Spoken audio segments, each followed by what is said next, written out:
Ontem nós assistimos um documentário aqui em casa que foi muito interessante. Se chama Sleeping with the Far Right.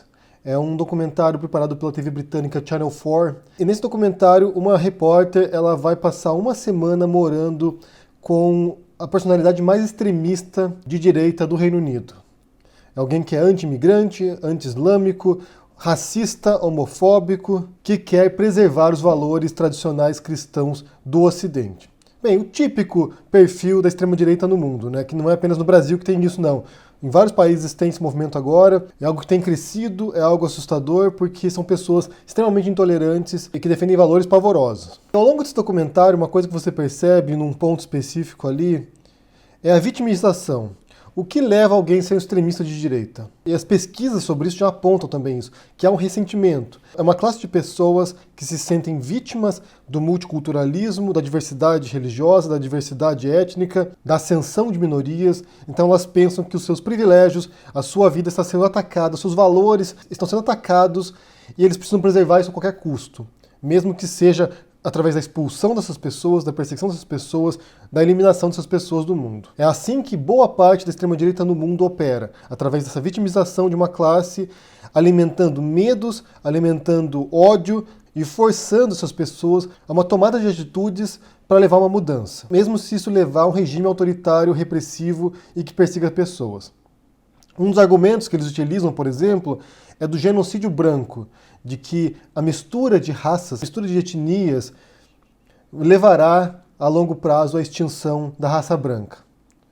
Ou seja, é um movimento em essência racista, segregacionista e que, como eu disse, que alimenta os medos. Por que eu estou falando disso? Ontem o Nando Moura publicou na aba comunidade dele a seguinte postagem: é verdade que o YouTube puxou a tomada do meu canal. É um outro tipo de censura feita pelo algoritmo que te isola em uma bolha e não permite que você expanda. O mesmo aconteceu com o Facebook. Quem é mais antigo lembra. Estou pensando, na verdade, em aproveitar essa pausa e parar de vez. Idiota todo dia, ameaça de morte todo dia, processos, vagabundos, canalhas, mentirosos, difamação, mídia imunda e ainda, para completar, censura velada de uma plataforma que está cagando para quem produz conteúdo. O canal do Pavese também já era. Talvez seja a hora de voltar a viver uma vida simples, tocando minha guitarra com meus alunos e sem esse mar de lixo e merda que eu vejo todo dia. Aqui.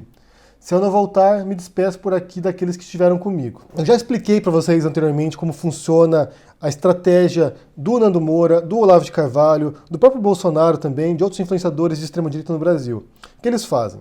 Eles começam com os insultos, eles começam a xingar as pessoas, né? E o Nando Moura, a carreira dele, a gente pode usar essa palavra, né, carreira para ele, mas a carreira do Nando Moura foi insultando pessoas, foi difamando pessoas. Então ele passou anos aqui insultando Kéfera, que nunca respondeu o Nando Moura, insultando Kéfera, insultando Cauê Moura, insultando PC Siqueira, insultando Leon Nilce, insultando Jojo Todinho, insultando Anitta, insultando Pablo Vittar, insultando Jujut.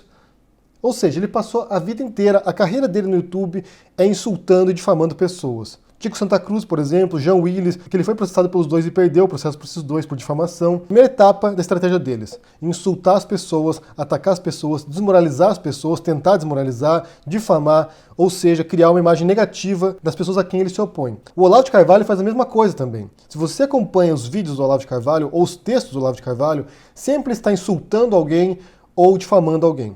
Então essa é a primeira estratégia, o primeiro passo da estratégia deles. Segundo passo são os ataques em massa, as milícias virtuais. Eles têm grupos na internet de pessoas que vão lá e são conclamadas para atacar um canal, para atacar uma pessoa, para difamar alguém. Então ele vai lá, publica na comunidade dele, por exemplo, uma imagem aqui de alguém que ele não gosta, e os inscritos do Nando Moura vão lá no canal dessa pessoa, vão na página dessa pessoa, no blog dela, para insultar a pessoa, para xingar a pessoa, para difamar a pessoa também.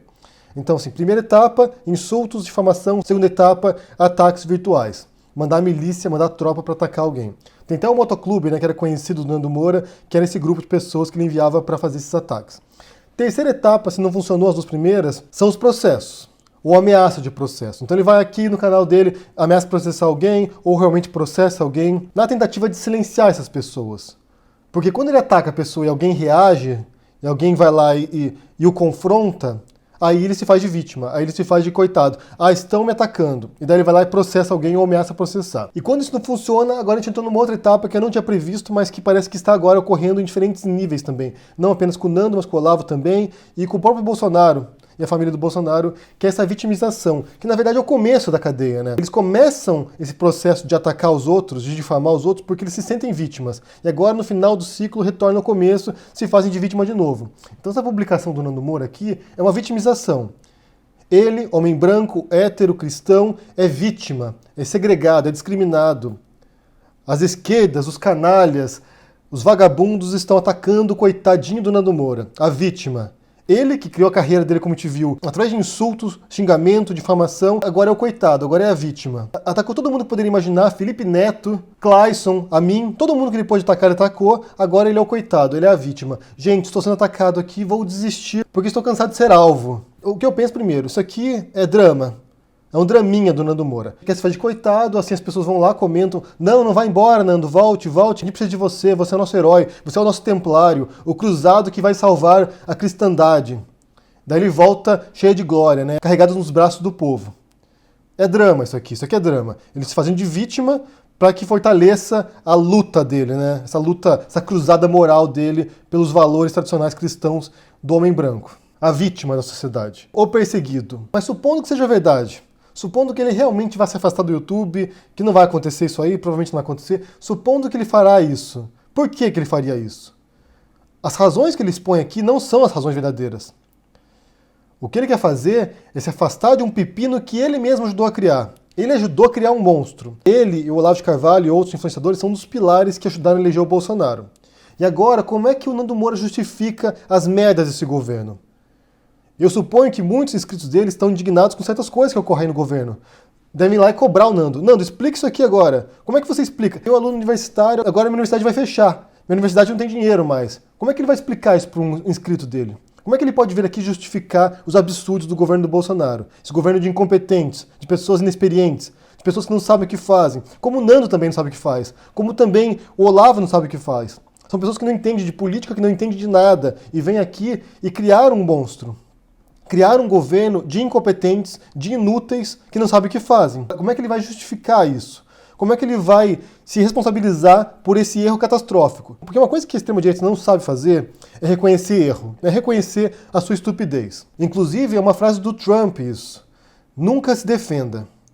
Sempre ataque, nunca se defenda. Por exemplo, caso do Stalin. Quando ele veio aqui e falou que o Stalin ganhou 2 prêmios Nobel da Paz. Ele mentiu. No mínimo ele mentiu ou errou.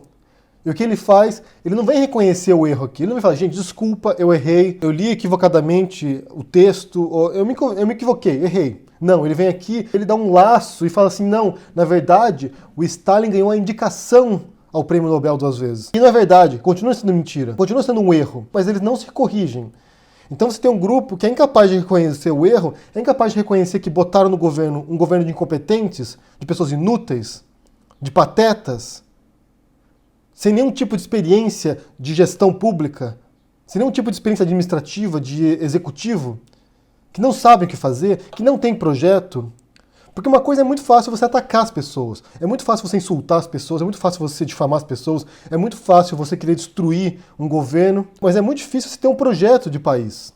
E eles não têm esse projeto. Eles não sabem o que fazer. E eles não sabem como implementar algo que eles não sabem para onde ir também. Qual é o rumo? Como é que o Bolsonaro vai fazer uma coisa que ele não sabe qual é? Eles não sabem, eles não têm ideia de rumo de país.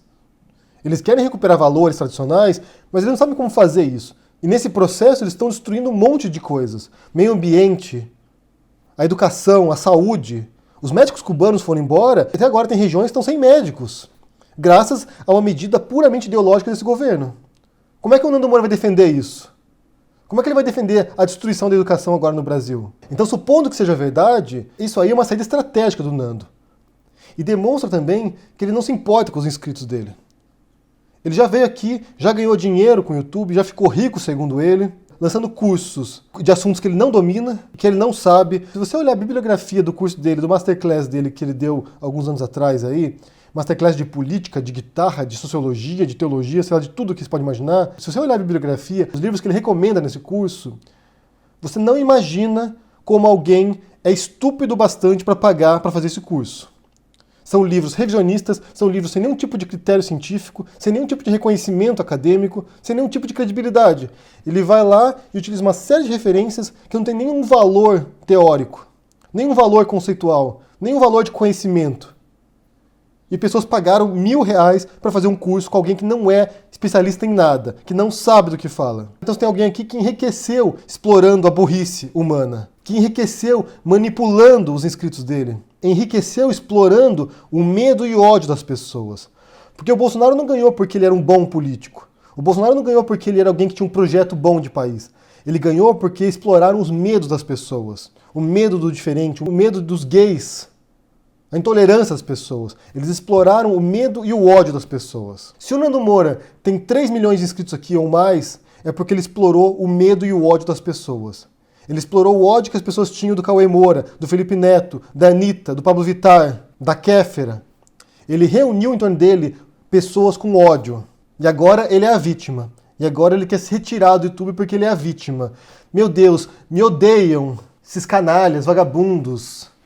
Eu realmente não penso que ele vai sair do YouTube. Eu não acho que ele vai sair do YouTube porque ele conseguiu no YouTube algo que ele jamais conseguiria com a música, que é ser bem sucedido. Porque ele é um músico frustrado. Porque ele jamais teria capacidade como músico. E quando você ouve as músicas dele, da Pandora 101, que é a banda dele, quando você ouve as músicas dele, você percebe que é um cara que não tem menor talento para compositor ou para ser um músico de sucesso. E quem fala isso não sou eu, não. Quem fala isso é o Hugo Mariucci, com quem o Nando Moura teve um desentendimento alguns anos atrás. E ele disse aqui, olha, esse tal de Nando Moura é um otário frustrado que acha que faz sucesso por ser polêmico, um coitado.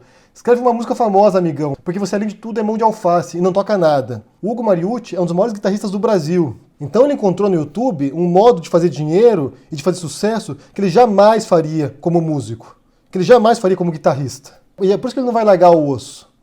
É por isso que ele não vai sair do YouTube, o coitadinho, a vítima. Porque aqui ele encontrou um modo de canalizar o ódio das pessoas em torno dele, para que ele se torne alguém. Para que alguém reconheça nesse frustrado, nesse músico frustrado, alguém que tem um mínimo de valor, mesmo que seja através do insulto e do ódio. E nessa publicação aí, mais uma vez ele está manipulando os espectadores dele. Mais uma vez ele está brincando com as emoções dos espectadores dele para que supliquem pela volta do Nando Moura, para que ele volte coroado de louros. Ai, a população me clamou de volta aqui. Pronto, estou aqui. E se você reparar também nas últimas publicações dele, nos últimos vídeos dele, você vê que ele já fugiu da questão política. Nos últimos 7 vídeos dele, apenas 2 foram de política. Ou seja, se ele retornar para o YouTube, é bem provável, é bem possível também que ele evite temas controversos que o levem a defender certas posturas malucas desse governo que ele ajudou a eleger. Falou de Vingadores, falou de Preta Gil, falou de Jesus Cristo, de Rammstein, falou do Felipe Neto. Ou seja, ele está buscando uma porta de saída, uma porta de escape para a cagada que ele ajudou a fazer. E se ele tivesse um mínimo de compreensão política, um mínimo de estudo sobre política, sobre ideologia, ele nem teria entrado nessa. Porque é muito fácil você atacar um governo, como eu disse. É muito fácil. O difícil é defender um governo de incompetentes. Aí sim complica o negócio. Aí sim você tem que ser bom naquilo que você faz. Eu quero saber o que vocês pensam sobre essa questão aí. Primeiro, se esse diagnóstico de vitimismo para justificar a ascensão da extrema-direita no mundo faz sentido para você. Segundo, se você acha realmente que o Nando Moura vai deixar o YouTube ou não, o que você pensa? E terceiro, se ele será mais um que vai desembarcar do bonde do Bolsonaro. Vai fugir da culpa dele em termos desse governo agora no Brasil. Deixa no comentário aqui embaixo o que você pensa, deixa o joinha, assine o canal, ajude no apoio e a gente se vê por aí. Abraço e até mais. Tchau.